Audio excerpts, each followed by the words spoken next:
लोकसभा चुनाव को लेकर इन दिनों आरोप प्रत्यारोप का दौर जारी है। सभी पार्टियां एक दूसरे पर लगातार बयानबाजी कर रही हैं। इसी कड़ी में अब बसपा प्रत्याशी सच्चिदानंद पांडे ने भाजपा सांसद और प्रत्याशी लल्लू सिंह पर हमला बोला है।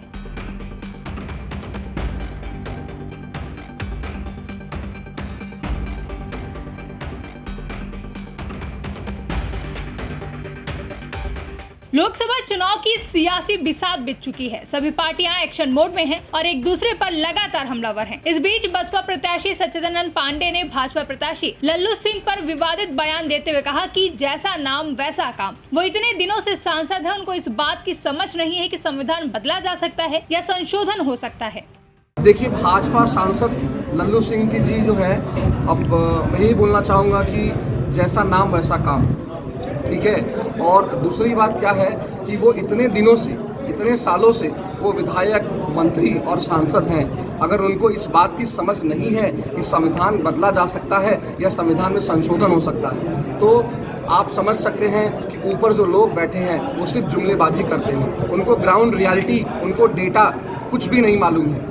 वहीं फैजाबाद लोकसभा प्रत्याशी लल्लू सिंह पर बसपा प्रत्याशी सच्चिदानंद पांडे के द्वारा किए गए टिप्पणी पर भाजपा नेता अभय सिंह ने पलटवार करते हुए सच्चिदानंद पांडे को मंदबुद्धि कह डाला। आप भी सुनिए।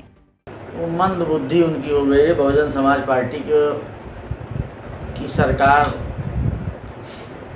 जब थी, उसके बाद बहुजन समाज पार्टी की सीटें लगातार घटती चली गई।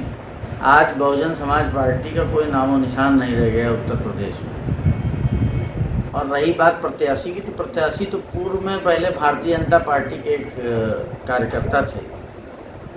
तो भारतीय जनता पार्टी की नीति से ही देखकर उन्होंने भारतीय जनता पार्टी में सदस्यता ली थी। आज उनको बहुजन समाज पार्टी से टिकट मिल गया तो वो भारतीय जनता पार्टी के प्रत्याशी को बता रहे हैं, अनर्गल बातें कर रहे हैं। बता दें, फैजाबाद में 5वें चरण में वोटिंग होगी, जिसके चलते यहां 20 मई को वोट डाले जाएंगे। फैजाबाद लोकसभा क्षेत्र से बसपा ने ब्राह्मण चेहरे को उम्मीदवार बनाया है। बसपा प्रमुख मायावती ने अंबेडकर नगर से बीजेपी के जिलाध्यक्ष रहे सच्चिदानंद पांडे को बसपा में शामिल कराने के बाद अयोध्या से टिकट दिया है, जबकि इस सीट पर बीजेपी ने लल्लू सिंह और सपा कांग्रेस अलायंस ने अवधेश प्रसाद पर भरोसा जताया है। अयोध्या से संवाददाता विशाल श्रीवास्तव की रिपोर्ट।